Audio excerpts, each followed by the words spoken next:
So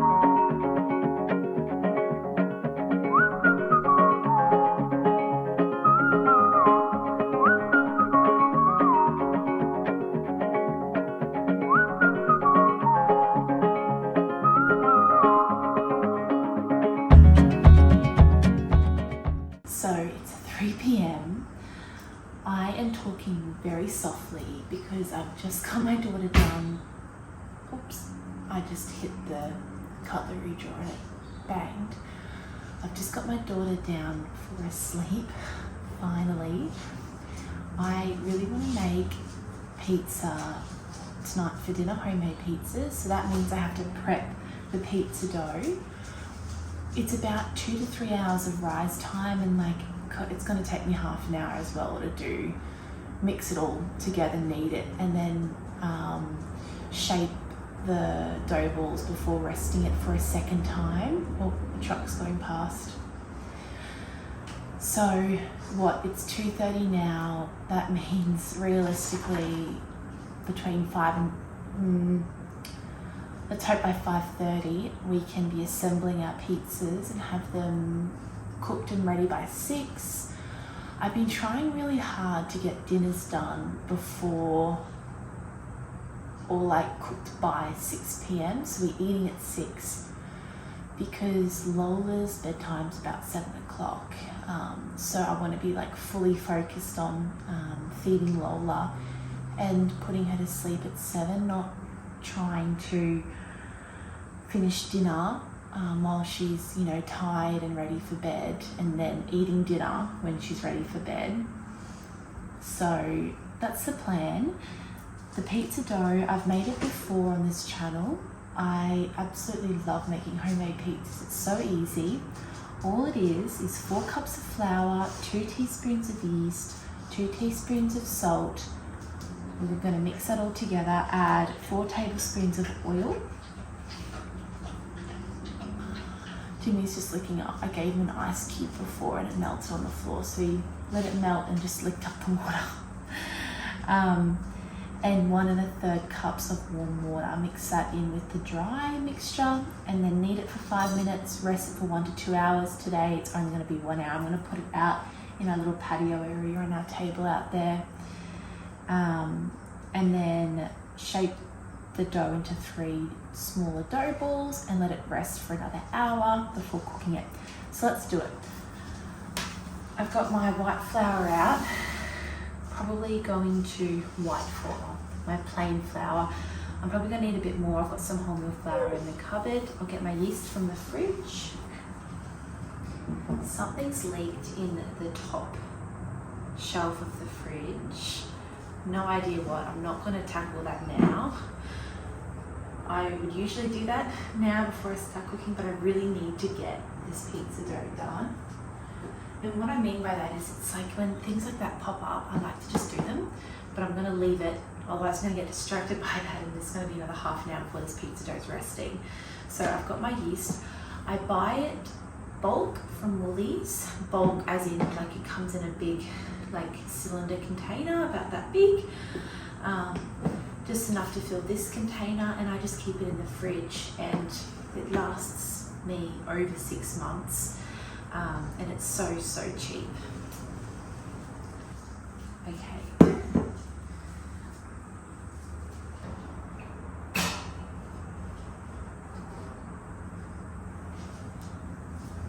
Alright, I'm going to jump straight into this. I need my 4 cups of flour.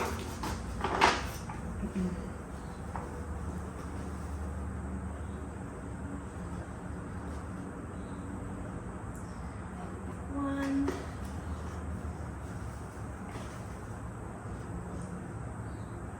2.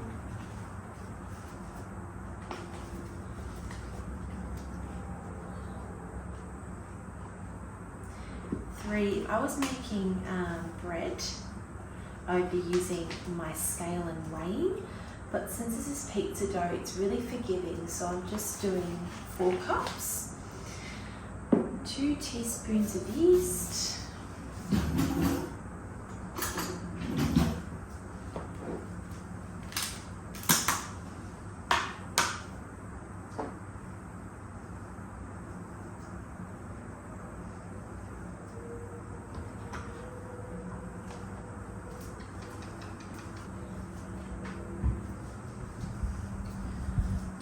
2.5 teaspoons of salt.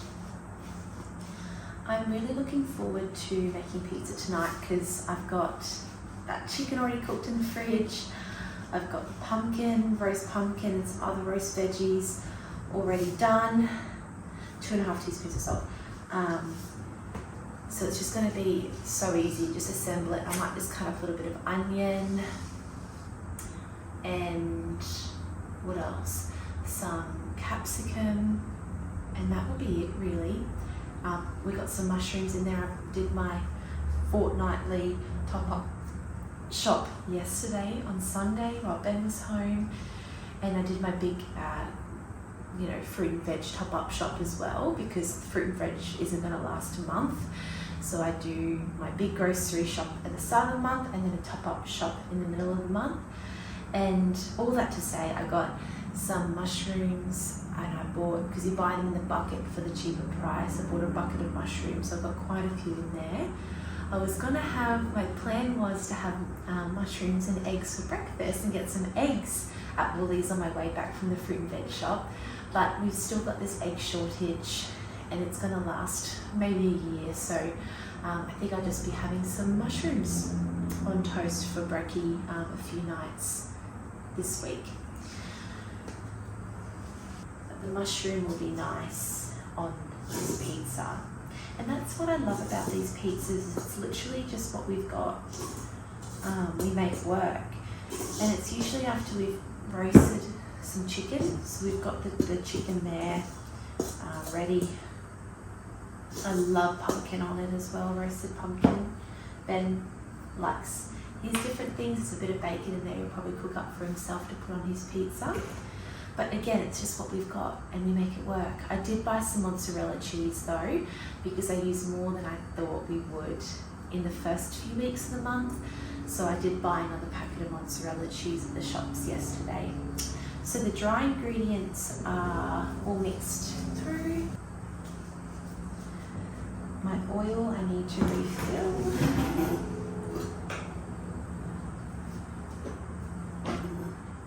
The rest of what I've got here. 1, 2, 3.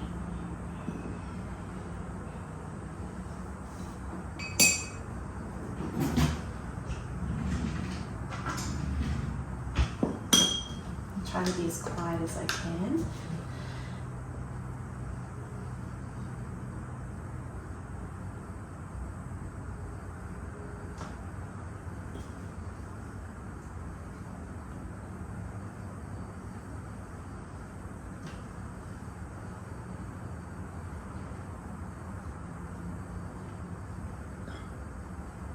See what I mean by I get sidetracked by little jobs?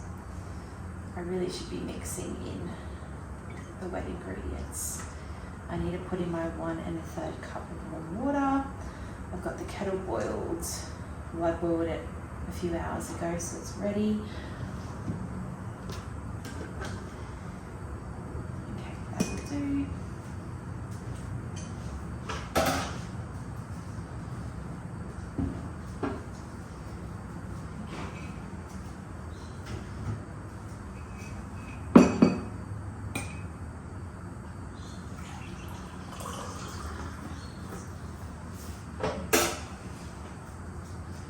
So I'm going to add my 1 cup in, give it a good mix.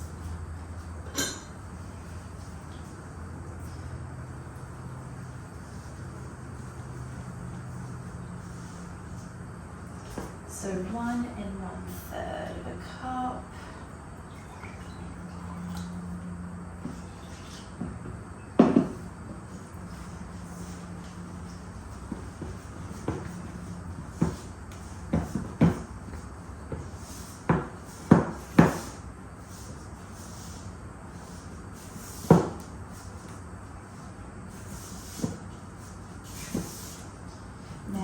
Add a little dash more water in.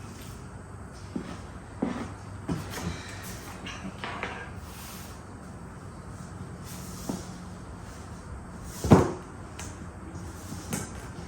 Now I'm going to just wipe my bench clean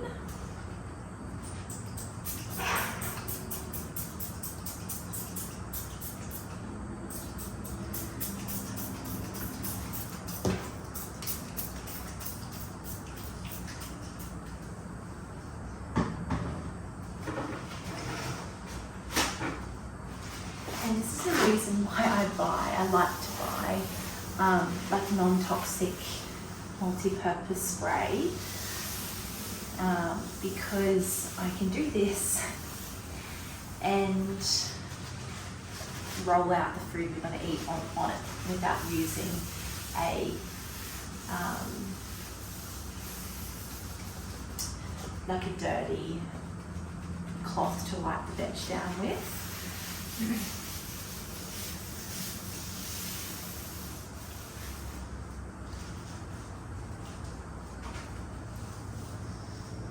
Okay, so I'm going to wash my hands as well.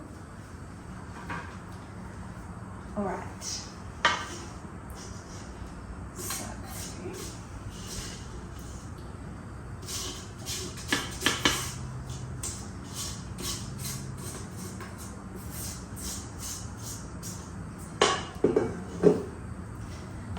knead this dough for 5 minutes approximately.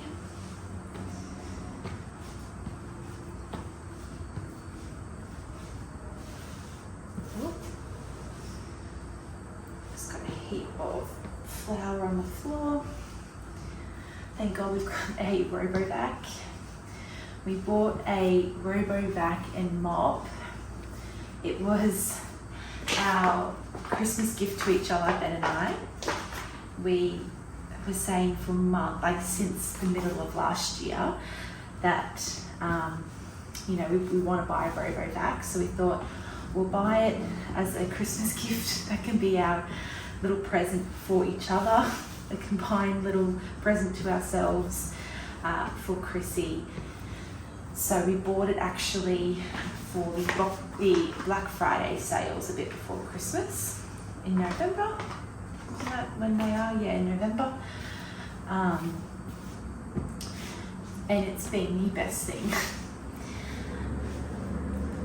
With Jimmy, he is a golden, so he obviously sheds a lot. And it's just a lot to do. Like it's, before the RoboVac, we were sweeping the floors, twice a day, if not more on the weekends. And that's no exaggeration. Like we would have hairballs start again an hour after brooming the house. And we thought, we can deal with it ourselves, but since Lola's going to be cooling soon, we don't really want her to be picking up hairballs and putting them in her mouth. So we got a RoboVac and it's been so good. It's just taken away that job, and it's also a mop, so it takes away the weekly mopping we were doing. And I'm sure all of you out there can agree, if any house jobs can be, taken off the list, it just leaves so much time for other, and in my case, more important jobs and meaningful things that I want to do during the weekend. Because there's Lola, she's waking up. Okay, little Lola has decided to wake up from her nap, haven't you? So, I'm going to try and do this with one hand. And what was I saying? Oh yeah, about the cleaning.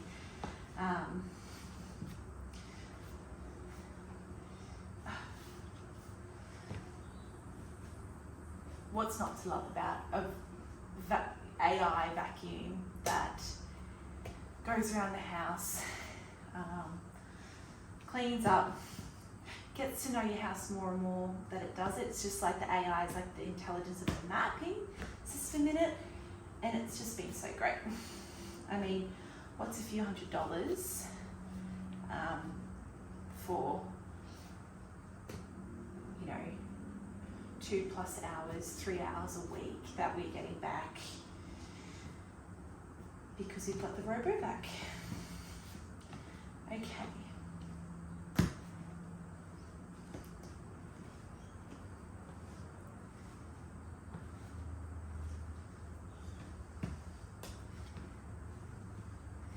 I think this is going to be pretty good soon.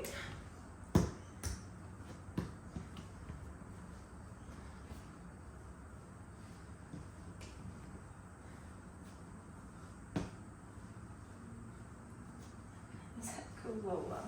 Hey? really happy with this consistency of this dough. It's very hard to stuff this recipe up. I even had a friend of mine come around and we made pizzas for lunch one day. She's gluten-free or celiac, and we did it on gluten-free flour. And it did not rise. It rose the smallest bit, and because it's dough, pizza dough that we're going to be rolling out, it was absolutely fine. It cooked up, if not better than this dough. So if you are gluten-free, don't feel like this is something you can't do, especially don't get discouraged if your dough's not rising or it's really hard to work with. Like, it's not elastic when you're using gluten-free flour. So just bear with it, knead it as much as you can, let it rise. You know, it probably changes the flavour of it, letting it rise, even though it's not rising. And when you roll it out, like, if you can, try and roll it out on a piece of parchment paper so you don't have to transfer it, to make it a bit easier for you. But yeah, it will still be a really nice pizza base. Now, this kneading's pretty random, but the dough's definitely warming up. That's just gonna have to do. I've got my bowl here, lined with oil.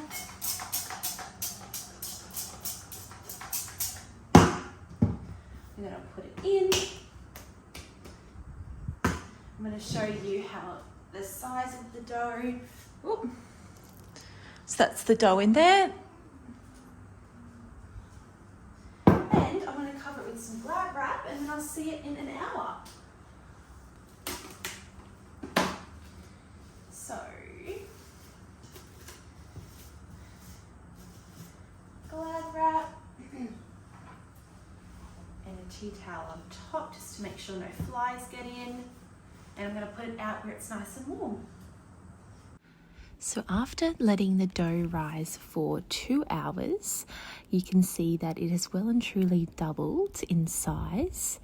I don't know about you guys, but it is always so satisfying whenever I'm making dough or any sort of bread and the dough rises really well. I feel like here in Queensland, Australia, we never have an issue with the room not being warm enough. But if it is the middle of winter, I like to just put my oven on low, or if I'm cooking dinner and I've got my oven on high, I just sit the bowl, whatever bowl I'm using to rise the dough in, right near the exhaust fans of the oven, which is, in this case, with the oven that we've got, up the top next to the stove top. So what I did was rolled out the dough and then portioned it into 3 balls, rolled them into balls, popped it on the tray, and covered the tray with some cling wrap and let it rise a second time. You can really see that the dough has risen really well. It's, if anything, more than doubled. And the second rise is only for 1 hour. So the first rise is 1 to 2 hours and the second rise is 1 hour. So what I'm doing here is just prepping the rest of the toppings we're going to have on our pizza. This is definitely one of our go-to dinners. I would absolutely love to hear what some of your go-to dinners are. If you want to comment them down below, and any links to any recipes or video recipes, whatever it is, I would love to hear what you guys love to eat. And I was thinking it could be fun to tie them in each month to my meal plan. February, I'm about to do the grocery order for February, so it will be March onwards. I would absolutely love to try what you guys are cooking, and also a little bit of inspiration for me to try something new as well. Okay, so everything's prepped. This is the chicken that we had from last night. Last night we had a roast chicken with roast veggies on buns, and I like to, with any of the leftover chicken, make homemade pizzas with it. So I just cut it up. Ben took it all off the bone last night. I've done some bacon. We've got our roast veggies from last night, mostly pumpkin, a little bit of sweet potato, a little bit of eggplant, a little bit of onion. And then I just cut up some cherry tomatoes, capsicum, and red onion with mozzarella and some cheap sliced black olives, and then we've got our tomato and our barbecue sauce to have on the base. Look how nice and risen they are. They are so big. Every time I make this recipe, I get really nice dough that rises really well. So this is to make obviously 3 pizza bases. What I like to do as well is just use the 2 baking trays that I've got with some parchment paper to cook the pizzas on that. So I'm just going to get this second tray ready to go.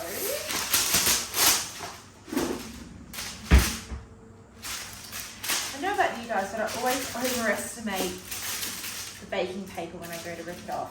Okay, so that one's ready.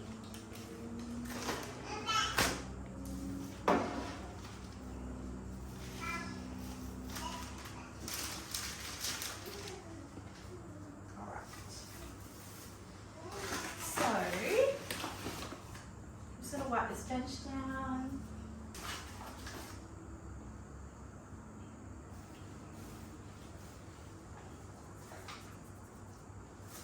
Oh, come look at the air bubble. Oh my gosh.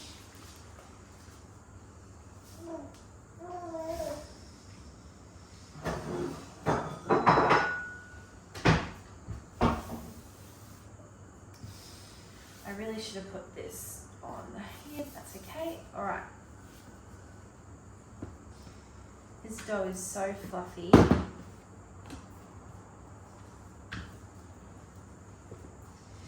So I'm aiming for it to be about the same size as my baking paper. Oh, it's thin in the middle there.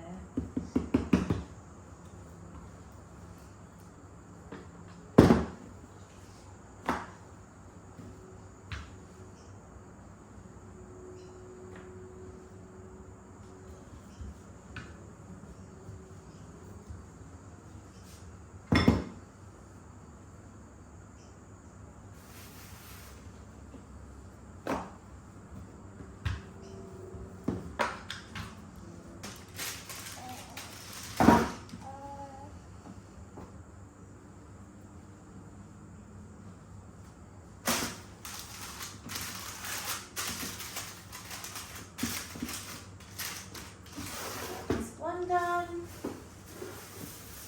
And then we make a third to have for lunch.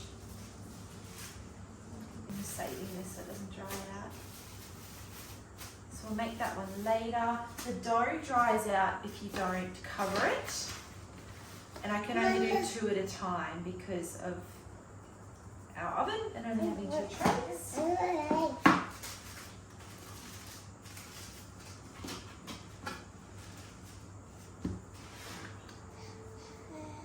These are just so fluffy. And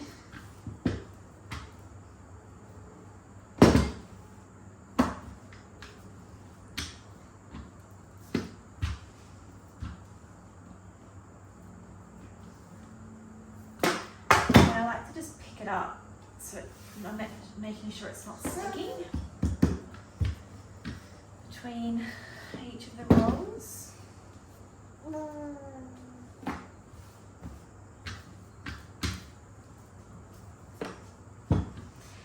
And like I said before, if you're making it with gluten-free flour, you're not going to be able to pick it up. So put your parchment paper down first and just roll it on the parchment paper.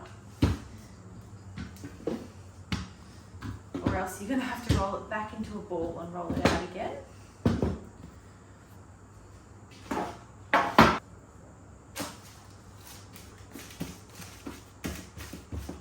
This is so good, so elastic. Okay. All right, that's done. I'm gonna make mine first, and then Ben's gonna make his.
So here are our pizzas made. Jimmy's been watching the whole process and getting a bit of chicken. So here's my one and Ben's pizza. I'm gonna put this in the oven now. So it's for 10 minutes. Turn them at 4 minutes. I like to turn them and swap the shelves, and then check at 8 minutes and take it through to 10 minutes if you feel that it's necessary.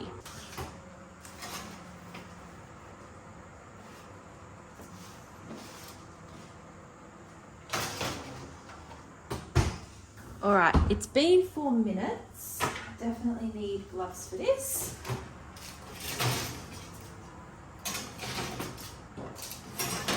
I already know these are gonna need 10 minutes because of how long I just had the oven open for then, because I'm turning them around and swapping the shelves. I'm letting like all that heat out of the oven.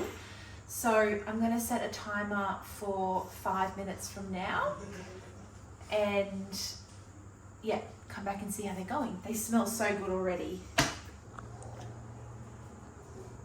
It's been 5 minutes, let's see.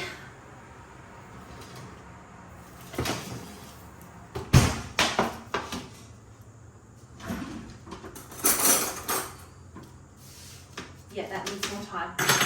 Do not take this as gospel. Make sure if you're using your oven and if it gets really warm, if it actually gets to 260 degrees or 230 degrees. I'll put this back in and I'll explain. My one doesn't need much longer. The recipe says to put it in at 230 degrees. We've done that before. In our oven, we just need to crank it up as high as possible because it does not go as high as the set amount. So this is going on 10 minutes now, and they still probably need another 3 minutes. Okay.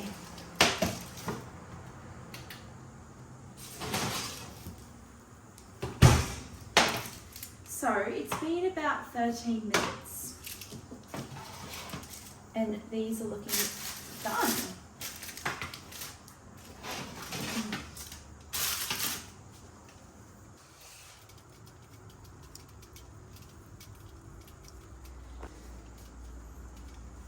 Hopefully you can see me. What I'm going to do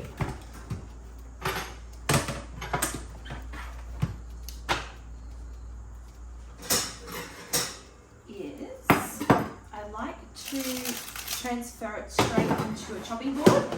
So what I love about this is instead of doing a circular normal pizza, I just do the size of the baking dishes that we've got, baking pans that we've got, and then it's a perfect size for the chopping board. I put it onto the chopping board, cut it up on the chopping board, and we eat it off the chopping board like a plate. So it works out perfectly for us.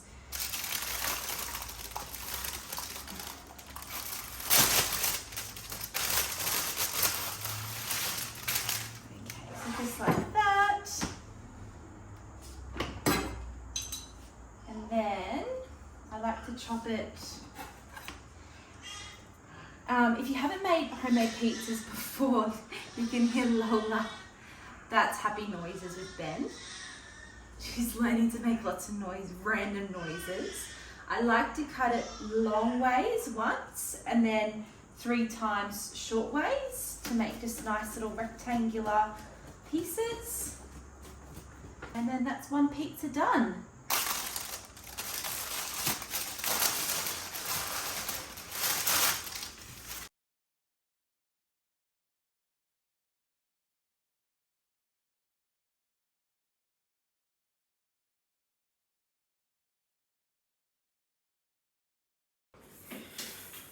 Tonight I am making spaghetti bolognese.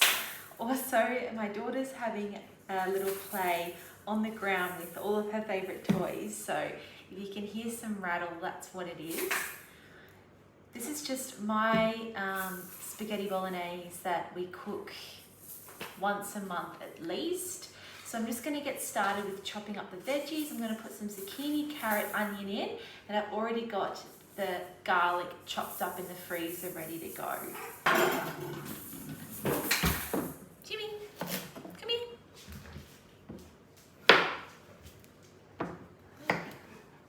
Sit.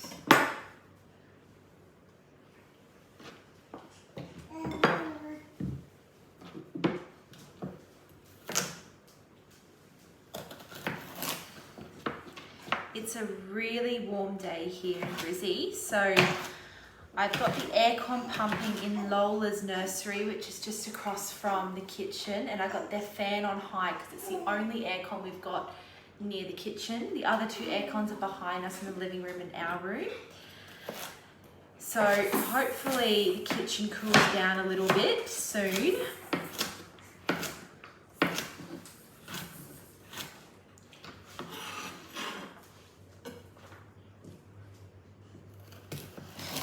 Jimmy always gets the cut off of the zucchini ends and the carrot ends whenever I cook with zucchini and carrot.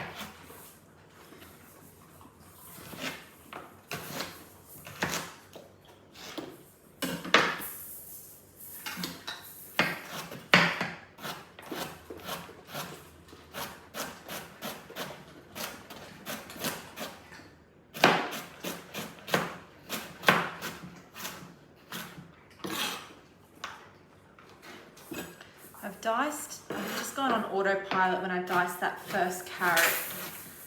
I like it a bit thinner when I made bolognese. So I'm just going to roughly dice it up again.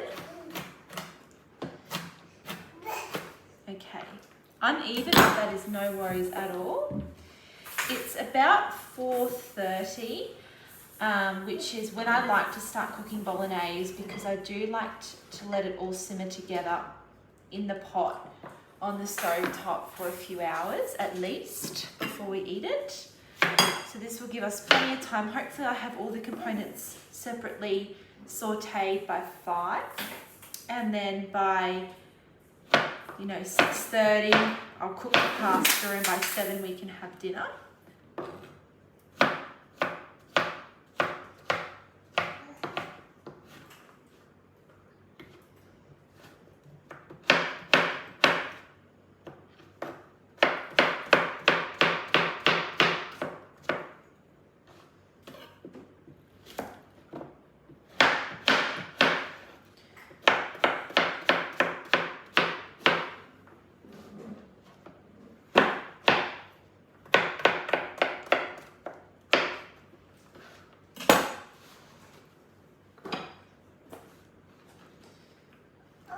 I still have my beef mince out defrosting. I only took it out about half an hour ago, so I'm hoping in another half an hour it's defrosted enough to get it cooking in the pan.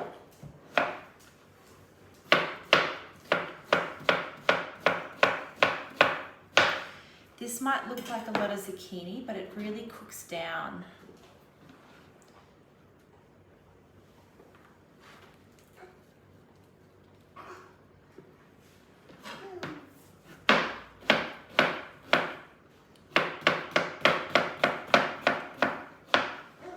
And I don't mind cooking with this much because it adds a bit of veggie.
A big onion, which is good because I'm cooking up 800 grams, I think it is.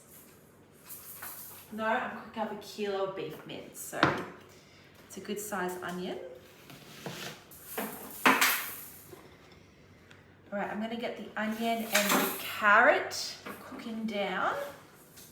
I'm not sure if I've got enough tomatoes, but I will put some water and some of that beef bone broth that I've got in the fridge in it if it's not liquidy enough.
our veggies.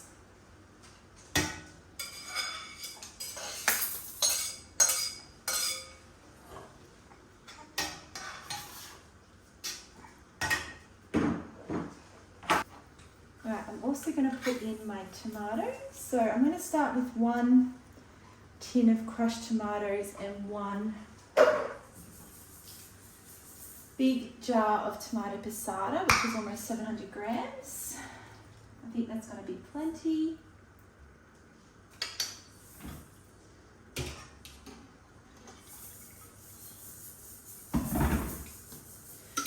Trying to find my bone broth, my beef bone broth. I can't see it in the fridge, which is so strange. Also going to go in with 2 good heaped tablespoons, maybe 3 of tomato paste. Okay, I found my beef broth. It wasn't where I thought it was going to be, but it was staring at me on the front of one of the shelves. So I said sugar before, what I meant was salt. There's 536 milligrams of salt per serving, which is a teaspoon. I'm going to go ahead and put in 3 teaspoons.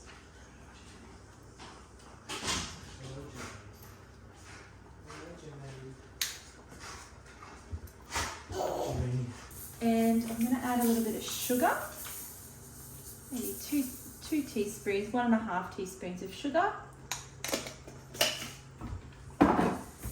The reason why I add sugar, if you have used any of the jarred pasta sauces before, or just in general, pasta sauces have quite a bit of sugar in them to give them that little bit of a sweet flavour, like that salty and sweet. So I add just a little bit of sugar. I've always added a little bit of sugar to my bolognese sauce.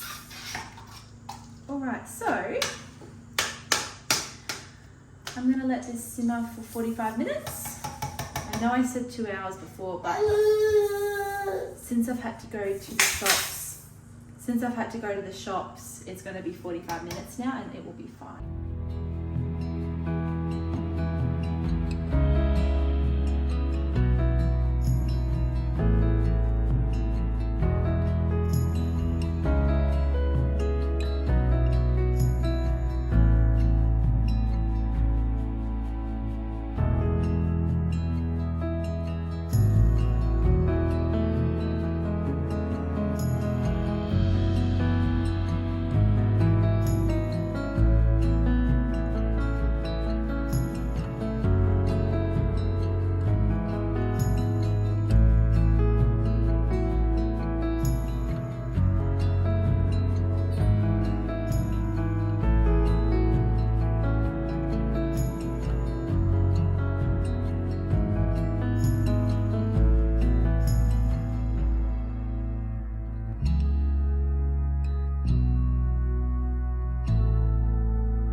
Now, I am one to clean up as I go and also clean the kitchen before I start cooking.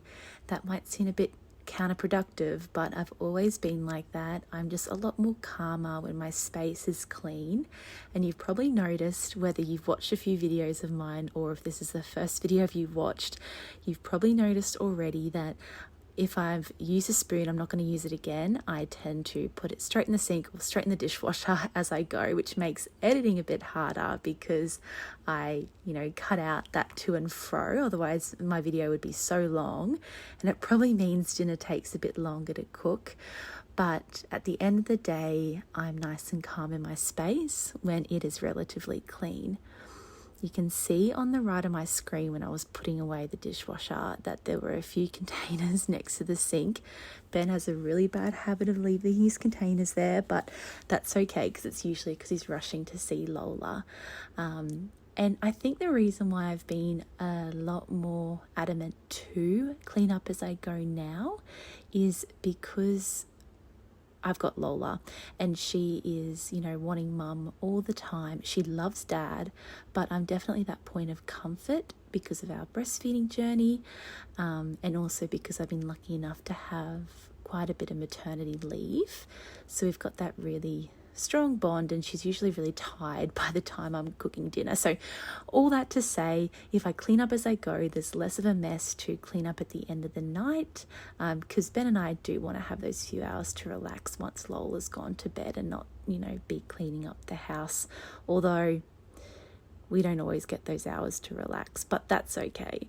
So to finish off dinner, all I'm doing is putting the pasta on to cook, and then adding some of that starchy pasta water to the bolognese sauce.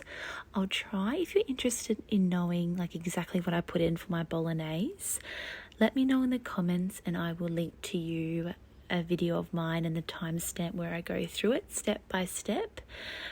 But I have made it a few times on this channel, so yeah, if you're interested, let me know. I am also going to be doing very soon a lot of easy dinners. I mean easy dinners. I've got about a month before I go back to work. I am going back to work part-time, which is going to make it a bit easier, but still it's going to be a little bit more chaotic in our house. So, and also if I've been at work all day, I do really want to make sure I'm cooking dinner quickly, so I've got that time with Lola before we both go to bed.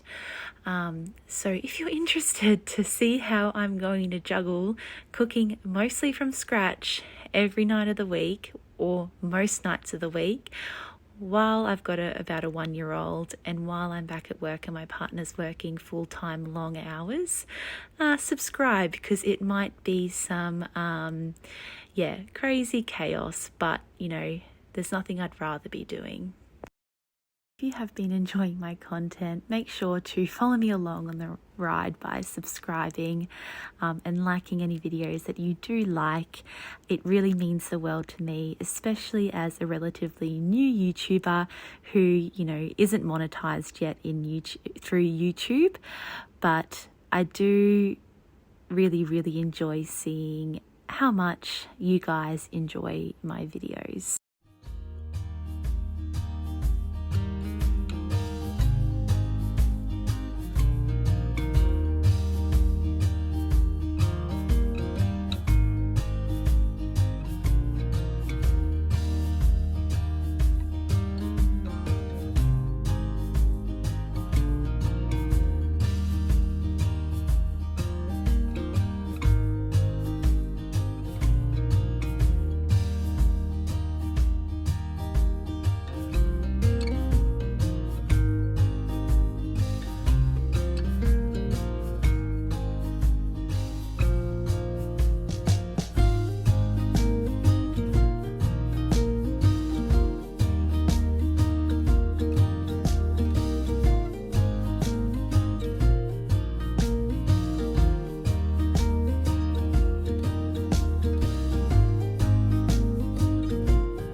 curry pork meatballs. I usually do a beef meatball recipe with this curry paste, but I have pork mince that I've defrosted to use, and I found what looks like a really great recipe using pork mince, and it's pretty much the same thing. I'm also going to do just a side of pumpkin. I think we've got some eggplant left and sweet potato in the air fryer to have like a veggie side with this. So I will link the recipe down below, but all I need to do to prep is cut up this onion.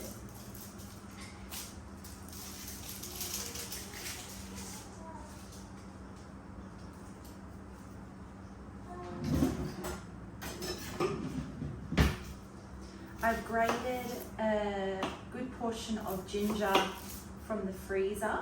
I'm almost out of ginger, so I need to remember to buy some more when I go back to the fruit and veg shop.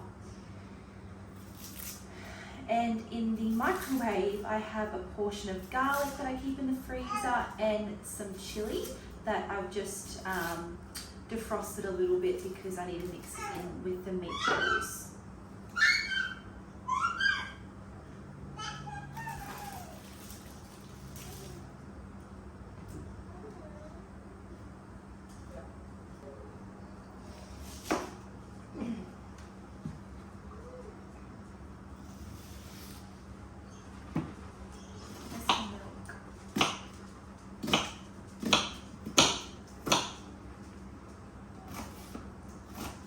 The recipe calls for finely dicing up an onion and then cooking it in the frying pan, letting it cool before mixing it in with the pork mince to make the meatballs.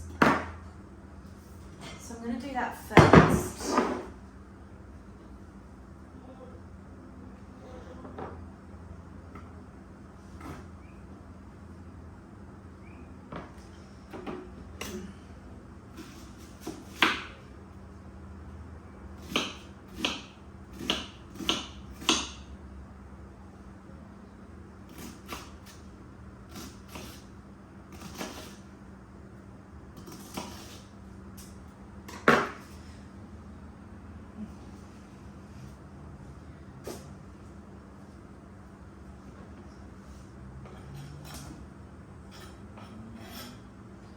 Alright, and the recipe does call for 750 grams of pork mince, and I've only got 500, so I'm hoping that will be fine.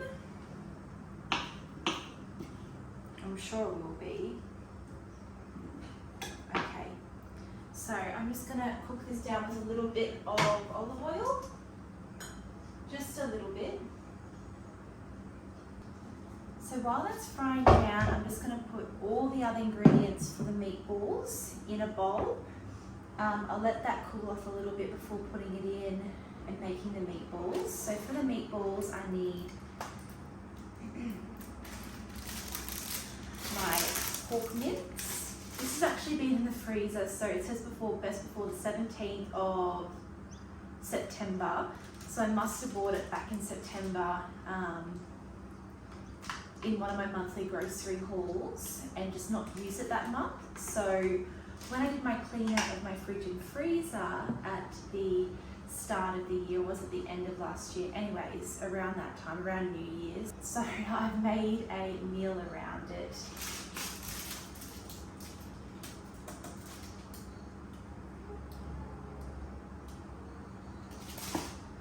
Oh, there's a little moth.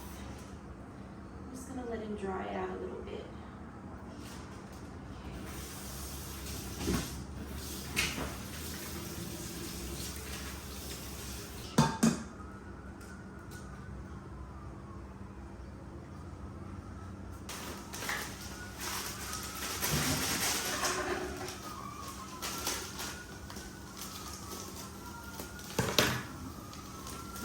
There have been a lot of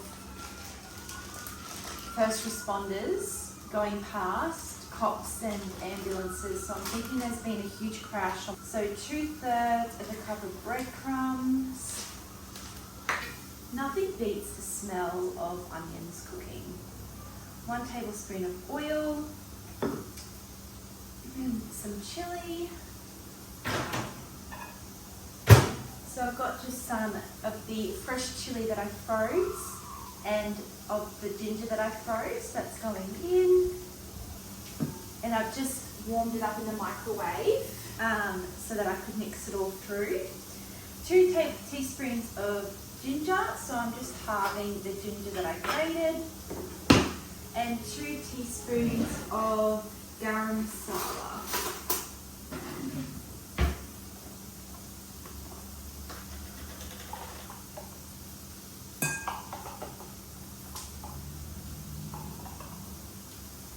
So I'm going to leave that out to remember to write down. I need to buy some more of that. Right. And I'm just going to give this a really good mix through now. I will eventually use my hands, obviously, to roll out the meatballs, but just for now, it has been a long time since I've made pork meatballs. I'm really looking forward to this. Like I said, I usually do this with beef mince, a slightly different recipe.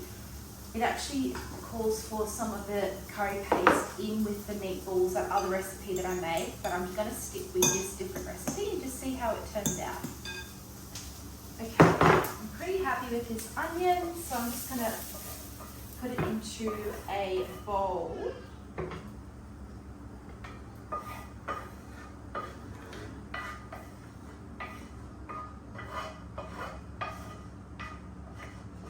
And let it sit for a little bit. Okay, so I'm going to put some olive oil in my pan. And for the sauce, we put 3 tablespoons of, I've got a really bad habit of talking while I move away from the camera. 3 tablespoons of curry paste. Now this is the brand I really like to use. This is also something I had in the fridge I wanted to use up this month. So that's again why I'm making this recipe.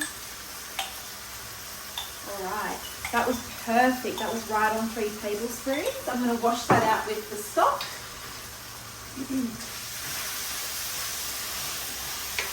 That pan was hot from the onions. Woo! Okay, I'm going to add my ginger. I wish you guys could smell this. It is so good. That pan is hot enough, literally just on its own. Okay. I'll pop it back on the heat for this part. So 1 can of tomatoes. The recipe calls for whole tomatoes, but I've only got crushed, and that's fine because you crush it up anyways. So I'm happy with that.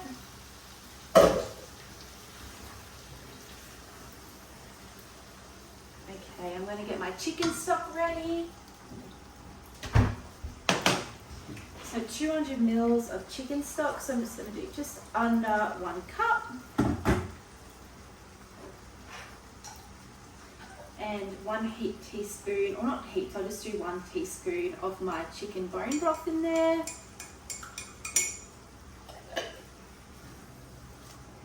Now the recipe calls to cook this tomato just a little bit, so I'll wait to put the chicken stock in.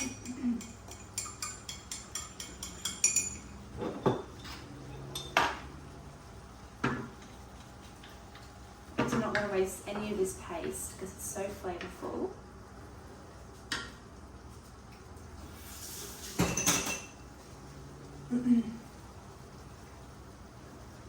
Alright, I'm going to get my oven heating, so 220, it's going to heat up the whole kitchen. That's okay. I'll get out.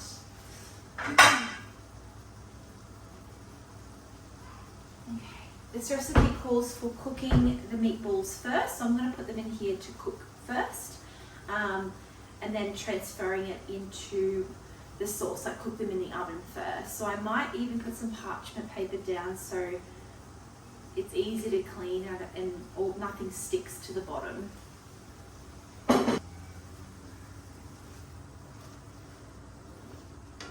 All right, I'm pretty happy with that. So, where's my lid?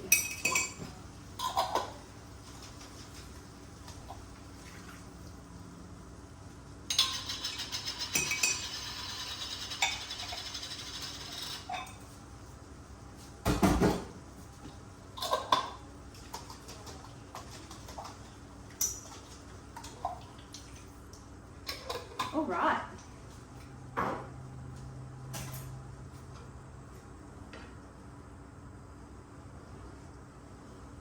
Now I'm also going to put in some salt in my salt grinder. So this cheapy backup salt will do. 2 teaspoons of brown sugar.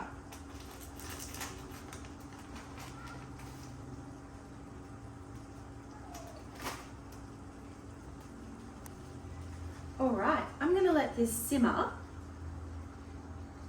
while on really low. Literally, I'm just going to let this simmer until the meatballs have cooked. I thought this didn't look right. I had the bloody recipe in front of me and I still managed to almost forget. This is also why I like to take out all the ingredients before I cook. So I know if I've forgotten something because I'll go to put it away and it hasn't been used. So 200 ml of coconut milk as well.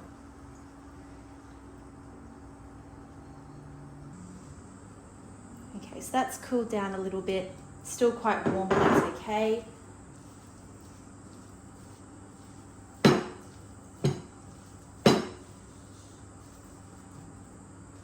I'm not going to put parchment paper down. I'm just going to put some oil in the pan.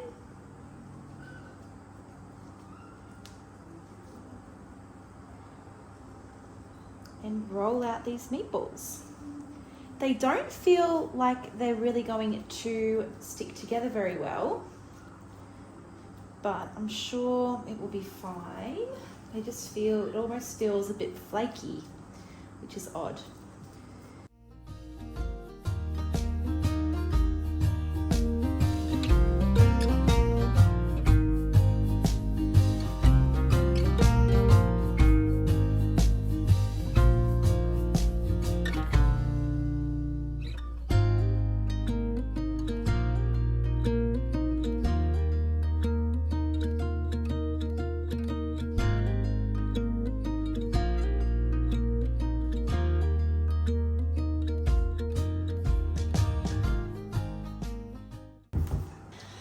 We had leftover Greek lasagna last night, and Ben did up some of these roast veggies, and they were just so good. It reminded me how good roasted eggplant is. So I'm keen to have it again tonight. I'm just going to use, I just washed this out before, like today, from last night, and we're out of bowls. So I'm just going to use the bottom of the air fryer to mix all the veggies with the oil and the salt and pepper, because it's going to get cleaned the same anyways.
think I've timed this perfectly because I've just started to cook the pork meatballs in the oven for 20 minutes. There's 15 minutes left on the roast veggies in the slow cooker, and I need to put this in the sauce that's been simmering away for 15 minutes. So this never happens, but all of the elements of dinner are going to be done at once.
Wednesday night, and I have a friend coming around for dinner tonight, and we are cooking something that we had not planned.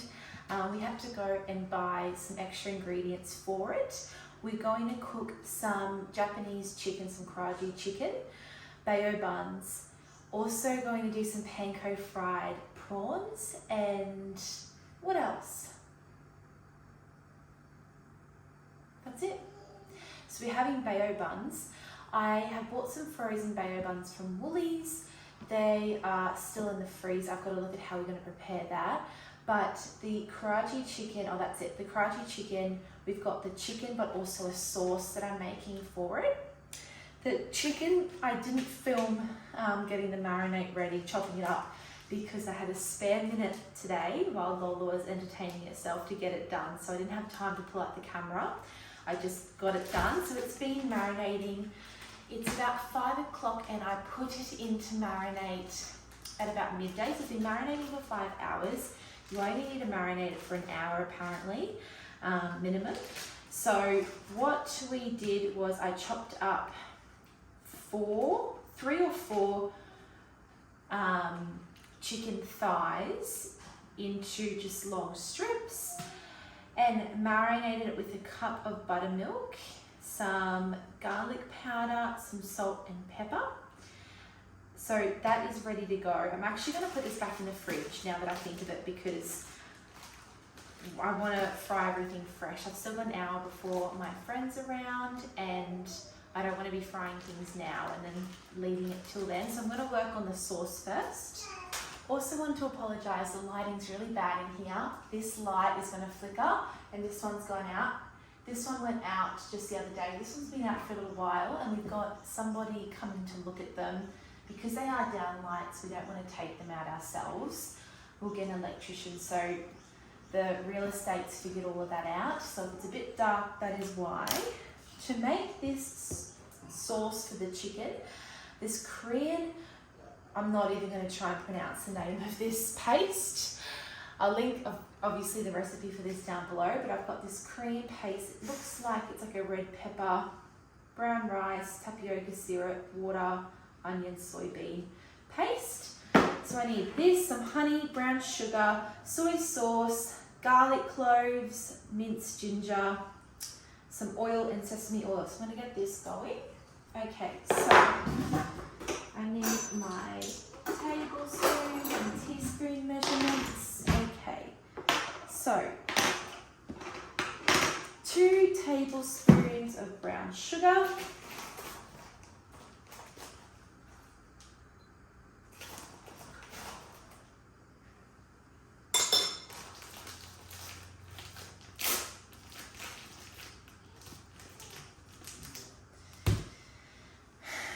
Two tablespoons of honey. Ben brought out this Manuka honey, but I'm just going to use of the cheaper honey that we've got for this recipe. So 2 tablespoons of honey. So this is the sauce that we're kind of going to roll the fried chicken in.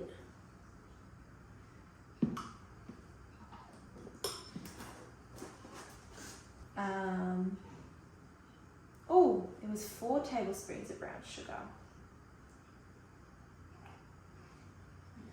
Got it written down in front of me and I still have got it wrong. That's okay. I don't mind if a bit of honey gets in this brown sugar packet.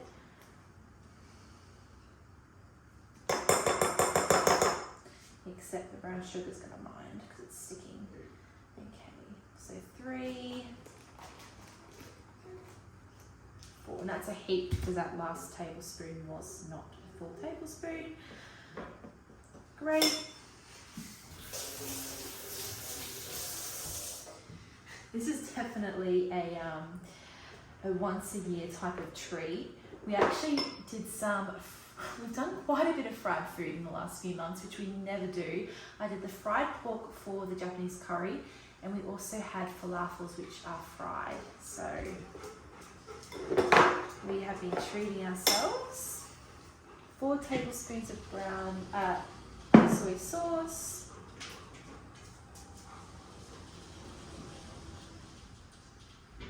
And not only is it fried, it's full of sugar, but you know, that's okay. And the reason we're making this is my good friend who's coming around for dinner tonight, she's about to head overseas indefinitely. So it's our last little hurrah. We've been doing dinners quite regularly at mine. And one of the things we've been wanting to cook is some karaage chicken bayo buns. So we're doing it before she heads off. Okay, now I also need 2 cloves of garlic. So I've just got half of the little portions that I've got in the freezer. I just broke a little bit off. I'm going to put this back in. And for those of you that are interested, here is a garlic update as to how much I've got left of all that garlic. So much. Will I do it again? I'm not sure. Although Farmer's Wife Homestead, the Farmer's Wife Homestead, or the Farmer's Wife, sorry, I've just blanked. It's either called one of them. I'll link it down below, but Stacey from the Farmer's Wife Homestead, I'm pretty sure it is. She was doing this the other day and found a little bit of a hack because it was so time consuming to peel the individual skins off each of the garlic cloves. And she was saying if you bring the garlic cloves up to a boil, then the garlic clove peels off. Next time I get some garlic, I'm going to try and do that, but instead of boiling it, like cooking it, I'm going to just soak the garlic in water and see if it peels the skin off. Because if that is going to work, I might do this again in the near future. Okay, that garlic will defrost while it sits here. And I also need, yes, the dishwasher is clean. I also need a little bit of ginger. How much? 2 teaspoons. All my ginger. Looks like a lot because it's grated frozen. But once it defrosts, it really comes down to nothing. So there's our ginger. You can tell I'm rushing a little bit because there's a few moving parts to this recipe. This looks good though. Okay, so I'm going to set the sauce aside. That's one element done of tonight's dinner.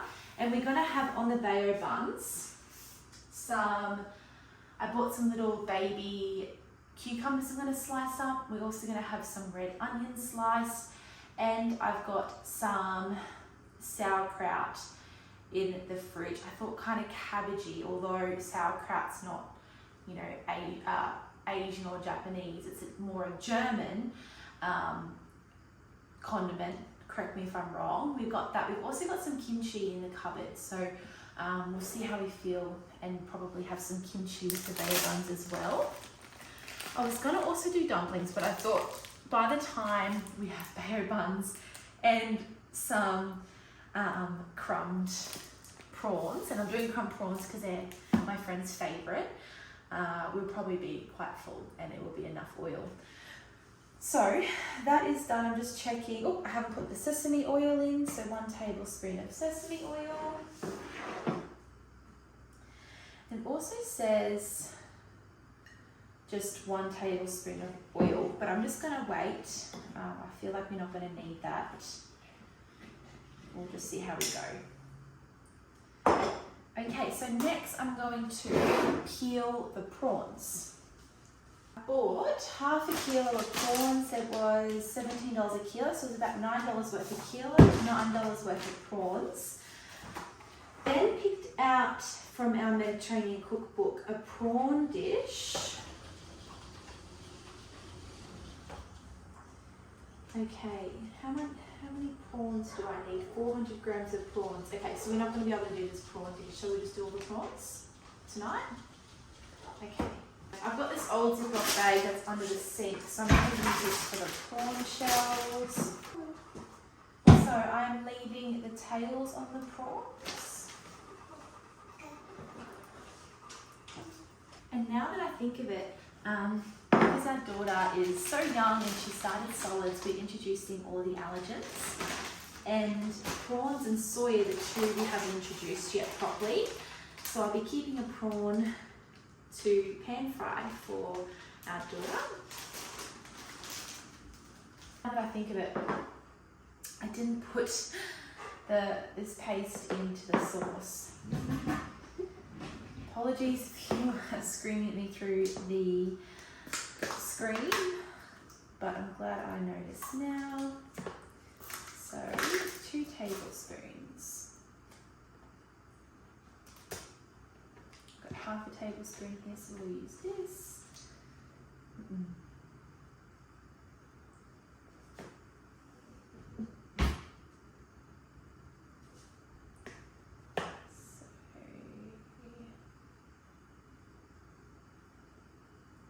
One.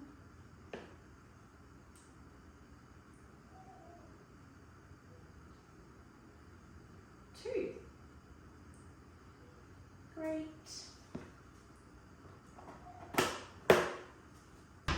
And so here are our prawns.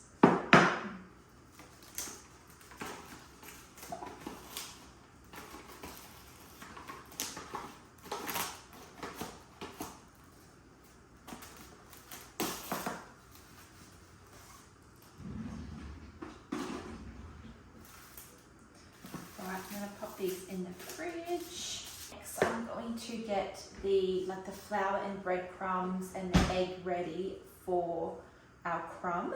And I'm just thinking I'm going to need a bigger bowl. But so for the coating,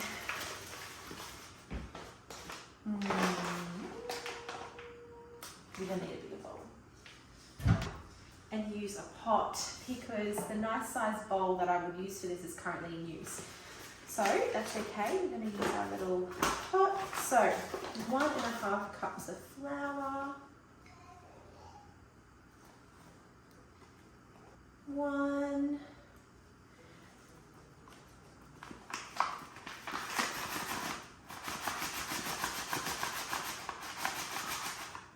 Perfect. And 1/2. So 1 teaspoon of salt.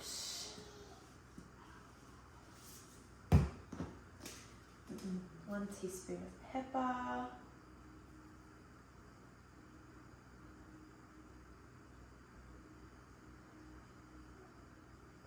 And I'm using white pepper. 1 teaspoon of paprika. And this recipe, oh, I hope I've got some more.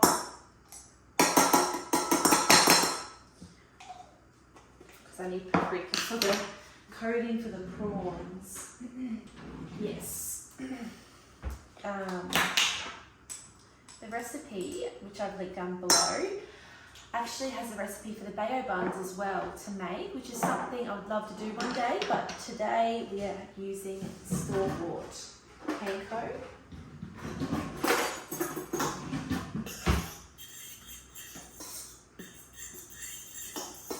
Okay, 1 teaspoon of dried thyme.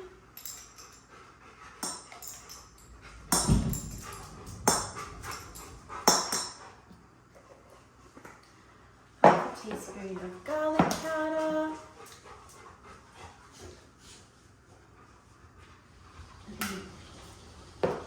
1 teaspoon of baking powder,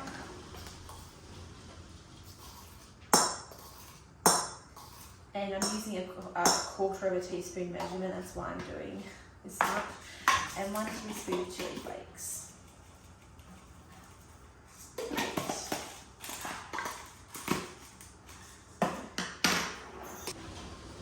And I'm assuming we don't need egg for the chicken because it's already in the buttermilk. For the prawns, I need half a teaspoon of salt.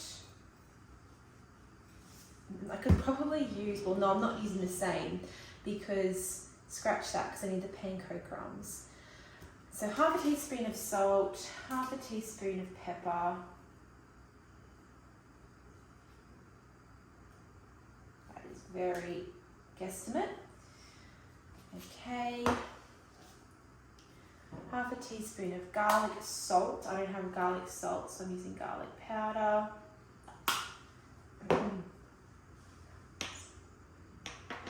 Now it has 1 cup of flour and 1 cup of panko crumbs. Interesting. I would not have guessed that.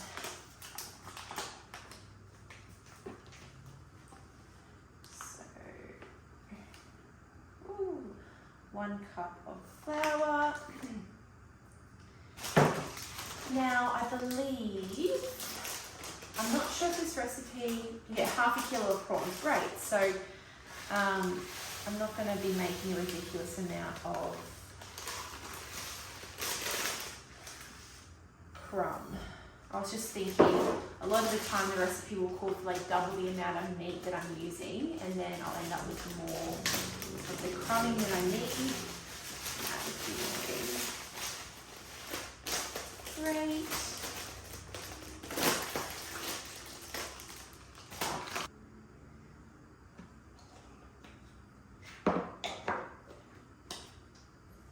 Let's give this a mix.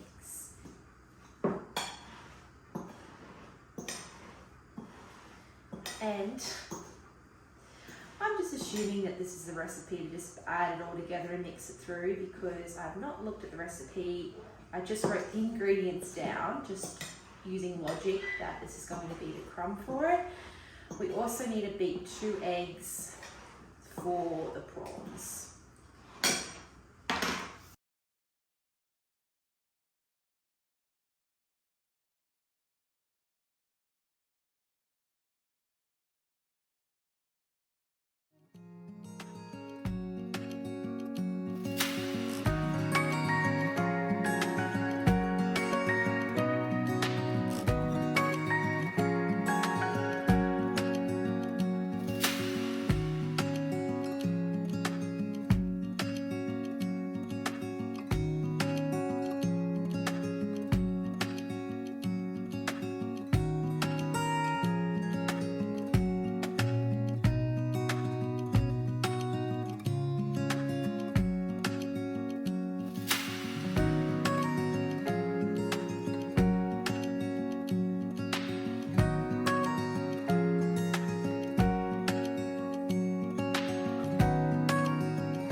Ben was helping this afternoon with the frying. So he was just finishing frying up the chicken. I coated it in the flour coating before handing it over to Ben in batches. We did 2 batches in this large pot. They turned out really nice. And then I coated the prawns. So as I was referring to before with my little caption, my assumption that the flour and the panko crumbs go together with the salt, pepper and the seasoning was incorrect.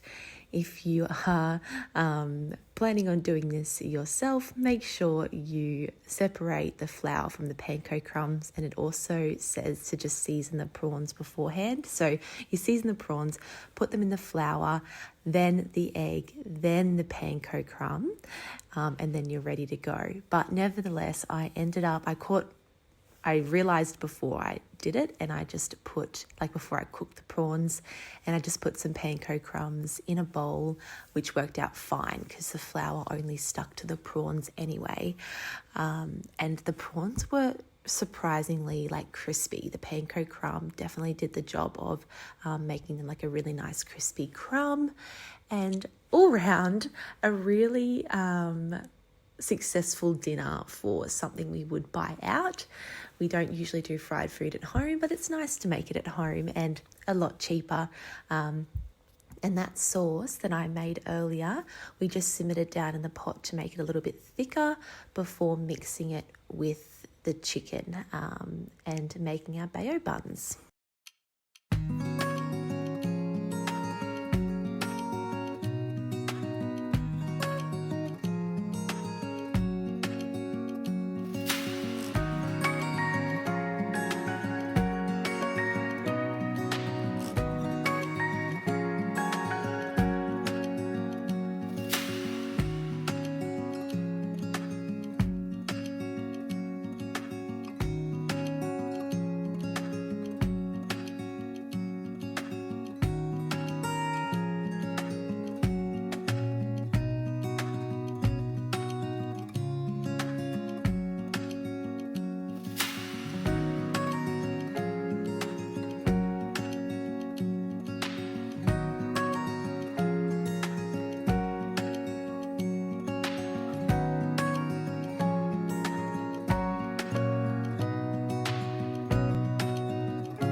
So tonight we are having buttered chicken.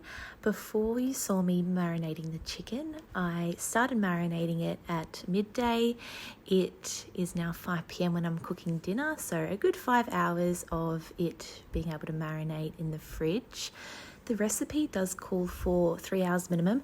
I've definitely made this dinner with, an hour before, half an hour before I start cooking, and the chicken turns out it tastes just the same as if I marinated overnight, so don't stress too much about that if you are going to cook this at home. But this is a recipe Tin Eats recipe. She has it in her cookbook but also available online, so I'll link the recipe down below. The marinade is super simple. It's a Greek yogurt base, so such a great way to use up any Greek yogurt that you have. And yeah, it's a really simple, throw everything in the pot and let it simmer. I like to let it simmer for a lot longer than what the recipe suggests. I let it simmer for an hour, if not more. You can see it really changes colour from this like yellowy orange to, as you can see right here, that deep orange colour. I'm adding in a packet of spinach, frozen spinach, just an easy way to add a little bit of veg to this dinner. I know it's not a lot, but it's more than enough, right? And I'm serving it with some Sourdough bread, so I'm just putting some oil in a little pan here. I eventually want to get a little stainless steel pan instead of this non-stick one, but I digress. Super simple, just to have some store bought and some rice. So a really easy go-to recipe for us. And if you've been a viewer of this channel, you would have seen me make quite a few times. I also wanted to note that I didn't have any tomato size, so I just put the crushed tomato that I had in the cupboard, and I also had some left over in the fridge, blitzed it up in my NutriBullet, and it was the same. Well, tonight is slow cooker beef stew night, and it is well past 12 o'clock. I wanted to have this beef stew on by 12 because it needs to cook for 7 hours. But I've had a very unexpected event happen today while I was actually chopping up the veggies and Lola was having lunch. I'm just getting my tomato paste out of this silicone ice tray that I use to freeze portions of tomato paste and like Lola's purees. I'll get the rest of them out while I'm at it. So a little story time. I was sitting here, or standing here, chopping up veggies. Lola was having some lunch on the floor like we do. She loves to sit there and I, do something while I'm also watching her.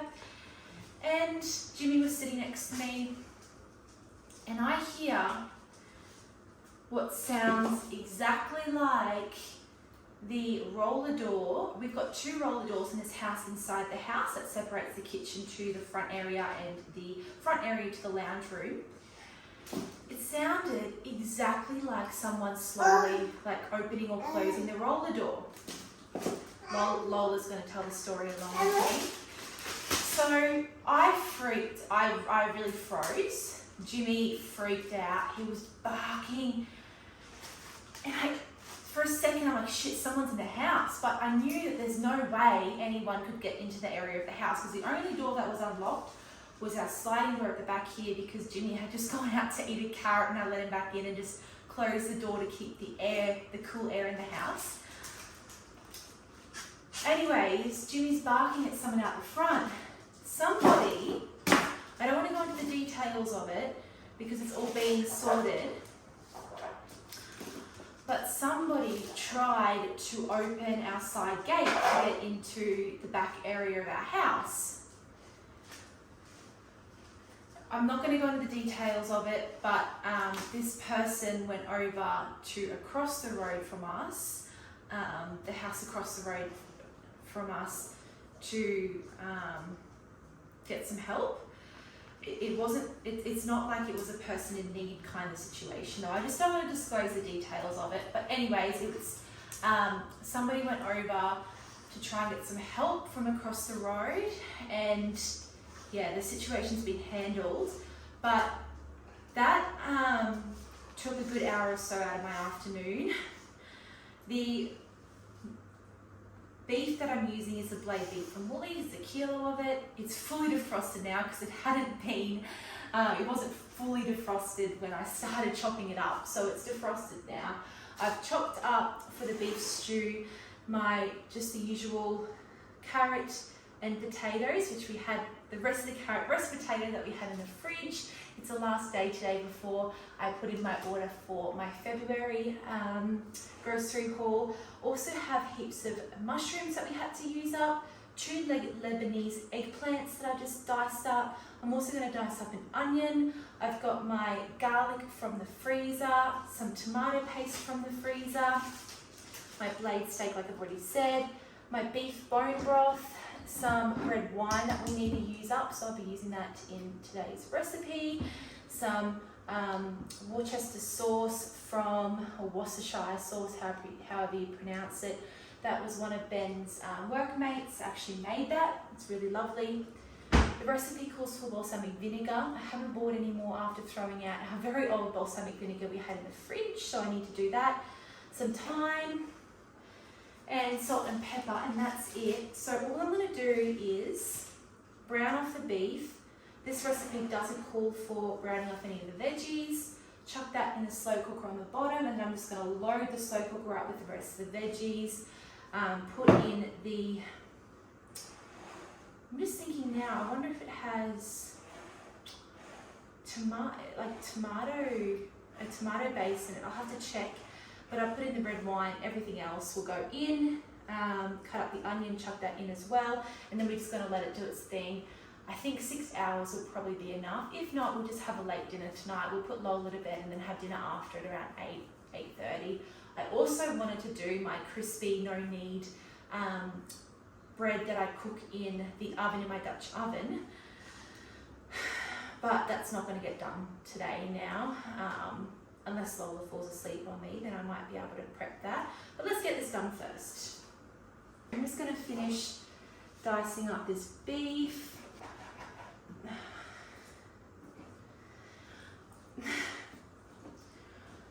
Although the situation that happened before has been handled, or somewhat handled, there's just been one too many things like that have happened while we've been here. And it's really, I'm really on edge about the doors being unlocked. Well, I don't leave the front door unlocked, but this back one, because Jimmy goes out. What I've been doing, it's almost like my body, it's almost like I had this sixth sense. I knew something like that was going to happen. And I've been really vigilant about, I let Jimmy out at set times for a wee, which he's used to, he's fine. He lets me know when he needs to wee, if I haven't already let him out, and he has water inside and whatnot. Also, we've had the air cons on, so we just needed to keep the doors closed for that, and we don't have a doggy door. But I've just had this, I've been really on edge about the doors being open and whatnot.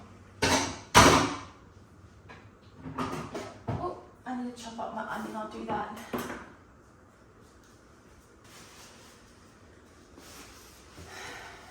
Anyways, I'm quite a secure person when it comes to our home. But yeah, it's just a bit scary, especially when I'm at home with Lola. I got the fright of my life before thinking someone was in the house, so that's my worst nightmare. Thankfully, no one was in the house. And Jimmy's a good guard dog. He would not hurt a fly. But he guards his house, he makes a noise. He makes a noise when anyone comes around, and then the minute whoever it is, the door opens for them, he's so friendly. It's never happened. I don't know what he would do if he could sense we were in danger. He is really protective over us and Lola, with other dogs that are showing signs of being vicious. Jimmy will kind of, he's not vicious back, but he's very on edge and wary because of Lola and I. I think most dogs are like that with new babies around.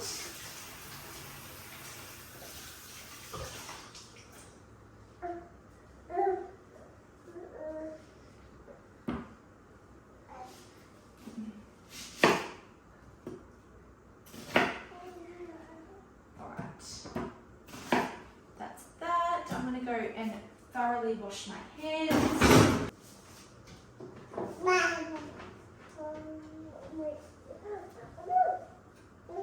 And like I said, it's just one too many times here that it's happened. All right.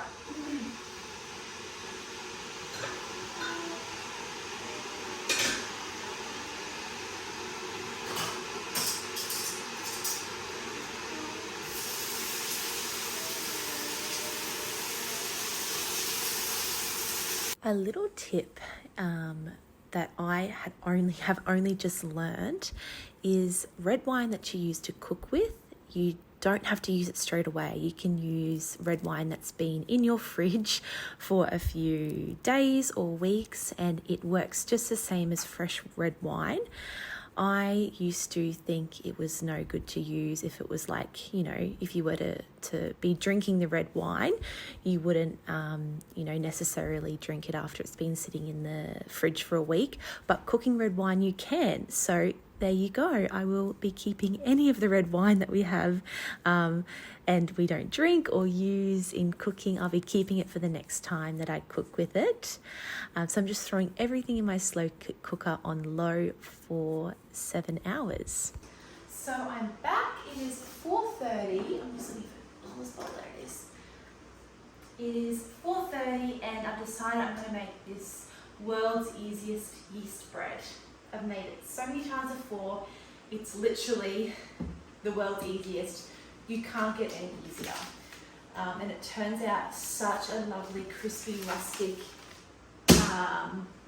bread, almost like a sourdough.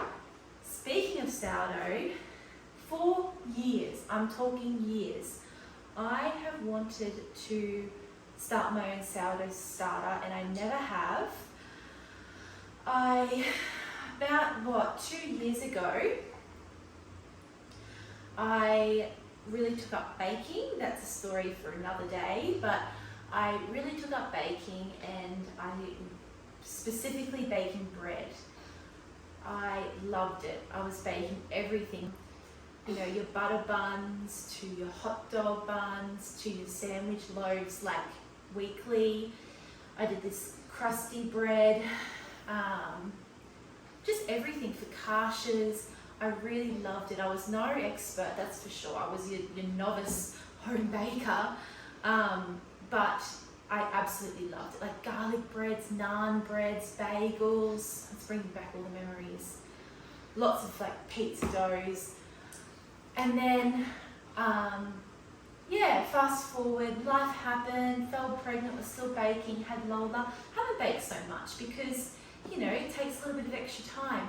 But now that Lola's getting a little bit older, I'm starting back at work soon, which I know is a bit counterproductive to having a bit more time, but I really do think I can make sourdough work. I can make baking work. So I'm going to start my very own sourdough starter. The reason I have never started a sourdough starter before is because as easy as people make it sound that, you know, have been doing sourdough forever, I read into it, I watch videos on it, and it's just like too complicated.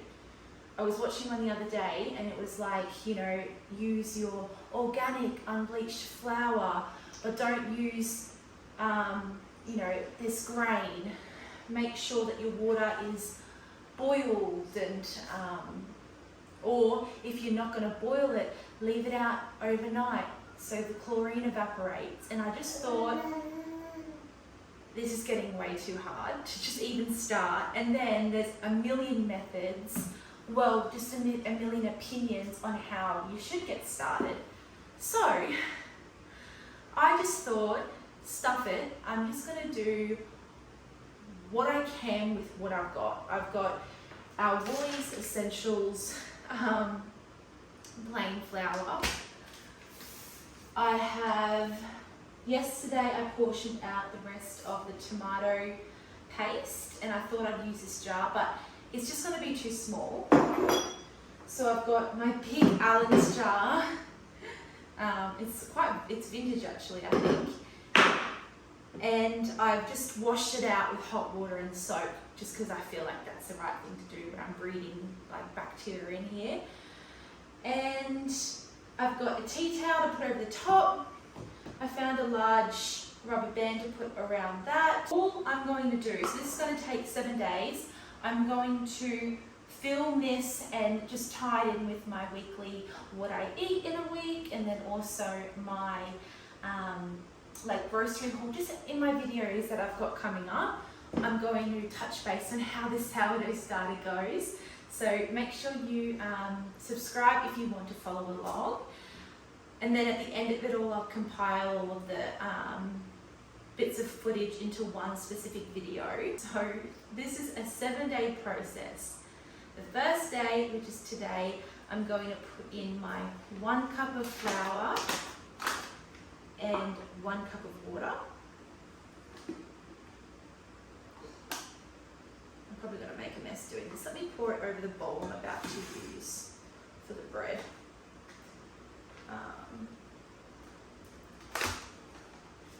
Okay. So 1 cup of flour. Like I said, it's Woolies Essential Flour. I'm also just going to do 1 cup of tap water. And you know, I figured sure I can add organic flour into it down the line if it is something, you know, that I'm going to continue doing. I can get filtered water, I can boil water, cool it off and leave it just for my sourdough. But to start, it's going to get what I've got and it's going to like it. So 1 cup of flour, 1 cup of water, I'm giving it a good stir. I did read if you can avoid using metal because it can like interact with the bacteria. So I've just got my spatula that I'm going to use in a minute anyway. And I'm just getting all of Lola's about to have a nap, so that's why she's making a lot of noise. Okay, so it's as simple as that, day 1. And then we'll see what it looks like. It probably won't change much in appearance by tomorrow, this time tomorrow. But we'll still see what it's like. And then what I'm going to do tomorrow and for the next 5 days is remove half of the starter. So 1 cup I'll remove out, and I will replace it with 1 cup of flour and 1 cup of water. And I'll do that for 5 days. And then it's as simple as on day 6 and 7, every 12 hours instead of 24 hours, we replace it with the same amount. So remove half of the starter and replace it with 1 cup of flour and 1 cup of water. So that's it. I'm going to put my rubber band on my tea towel if it's going to let me. Great. Okay, there's my starter. I'm going to chuck it here.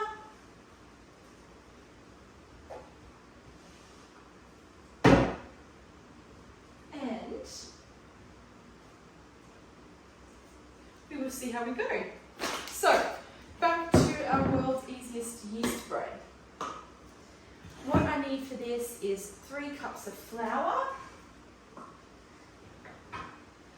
So I'm just going to dry out this cup measurement.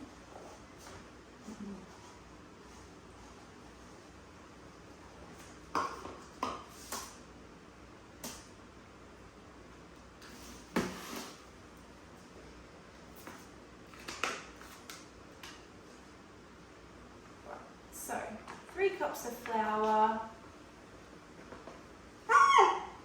1,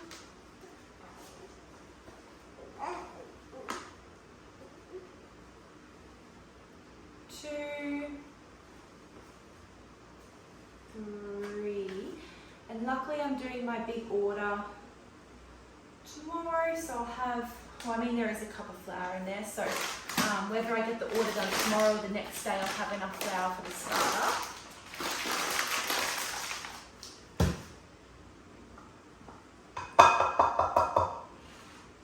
2 teaspoons of instant yeast.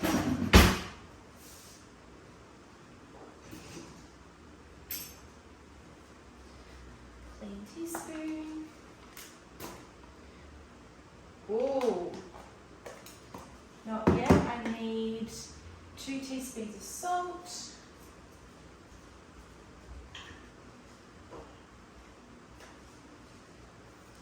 Okay, and 2 teaspoons of salt. I'm just using my cheap table salt because I'm out of my good salt that I grind. I'll be getting that next month, maybe. If not, I'll be getting it in March. So I'm just stirring my flour and my salt together.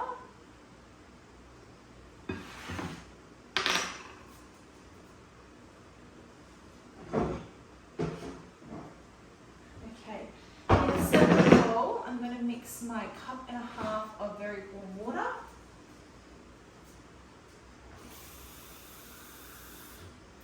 So for my very warm water,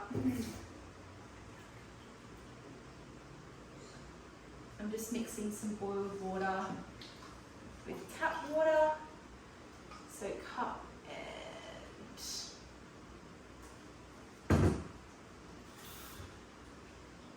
a half.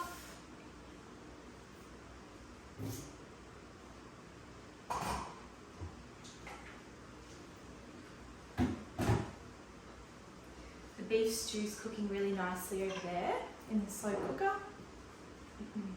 It's, I think I said at the start of the video, it's about 5:30, so this has got 2 hours of rise time. So 6:30 it'll be ready to put in the oven. 2 teaspoons of yeast. Okay. So it's 4 ingredients. For our dry, our flour, and our salt, and then for our wet, our warm water and our yeast. So I'm just going to let this sit for 5 minutes. It says it's optional to let it foam up, but I do it every time, so I'm just going to keep doing it.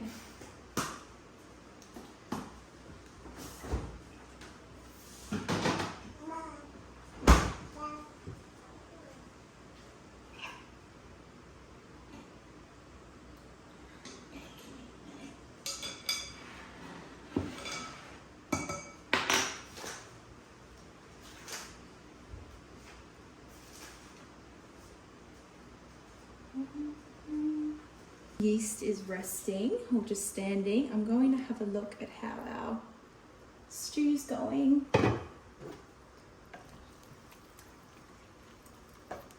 I was a bit worried there wasn't going to be enough liquid, but all the liquids come out of the meat and the veggies, and the veggies have cooked down.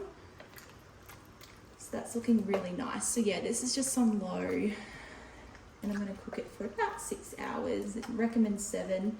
But 6 will mean we'll get Lola to sleep and then we'll be ready to eat it. Right, I've let it stand. So now all I do is I mix it together.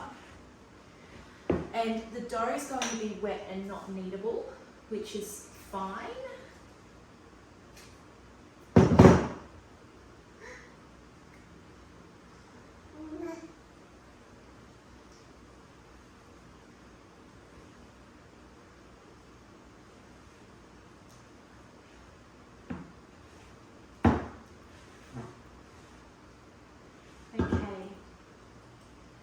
So that is that. And then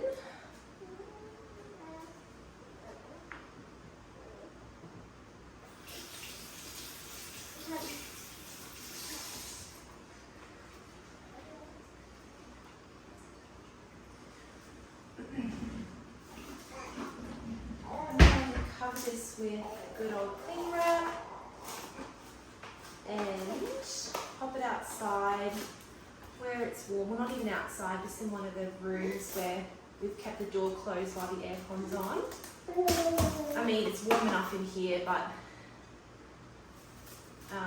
just to be sure, I'm going to go put this in the laundry. And then we'll come back to it in 2 hours and see how big it is. I'll show you a close-up. So this is what it looks like, a wet dough. So future Maddie here, coming to you, reflecting on how this bread went. Yes, it looks so bubbly and it's risen really well. It was sitting in quite a warm room for 2 hours, if not 2.5 hours. So it definitely had risen. Now, this is where I made a bit of a mistake. And I know that this is why, because everything else I've done is the same in the past. I overproofed it a little bit too long, and then I wasn't ready right now to bake it. So I put it in another dish while my big cast iron, like campfire pot, was in the oven preheating for 30 minutes. So it was about 45 minutes it was proofing again before I got it in the oven, and it had overproofed. You'll see when I take it out here very soon that it is not super, it hasn't risen much in the oven. It's the first time this recipe's ever done that. So I would definitely stick to, 2 hours before you're going to have dinner, start making this dough. It's not like a traditional bread where you've got to think about it the night before, or you've got to think about it the morning of dinner. You can literally whip this up 2 hours before, and I promise you, from my experience, that this bread will turn out really, really nice and risen and crispy. Although it hadn't risen, it still tasted the same. It was still bubbly on the inside, like airy on the inside, and the crust was still really crispy. So it was still really nice to have with this stew. But just a little note for you at home, if you're going to make this bread, don't make the same mistake as me, especially when you're letting it rise on a 35-degree day and high humidity day in Queensland or anywhere else in Australia that I'm sure is feeling this heat. A little side note too, this cast iron pan pot that we've got is a cheapie from cheapie as in compared to, your cast iron pots you buy from cookware stores. It's a huge cast iron pot for camping that you can buy from your camp store, and it's 1/10 of the price that you pay for a proper cooking oven. And if you're like me and you're only using it sometimes, I've cooked butter chicken in this pot all day. I've cooked butter chicken in this pot, and I've cooked bolognese and lasagna sauce in this pot on the stovetop all day, and it's done just as good of a job as it would if it was an expensive store-bought pot. So a little bit of a tip for you guys, if you're looking at cooking sourdough or any type of bread like this that you need a big heavy pot for, you don't need to spend hundreds of dollars to get the same results. Here's Ben putting it in the oven for me because I get a bit nervous around this hot. It's really, really heavy, like all cast iron, and really, really hot. So Ben always does that for me. But yeah, as you can see here, bit of a flat loaf, but still really crispy and still really airy on the inside. So it was still a really nice dinner, regardless. And here I am finishing up the stew. The recipe calls for cooking some of that flour in a saucepan before adding it in. I just went straight in with the flour and it was fine. There was little like lumps of flour in there, but you couldn't tell when you were eating it. Saved us a bit of time. And we also decided not to put the peas in because we had already put, the eggplant and the mushrooms in as an addition to it. So there were lots of veggies in tonight's dinner. So that is what we had for dinner in our kitchen this week. Thank you, and I will see you next time. Bye for now.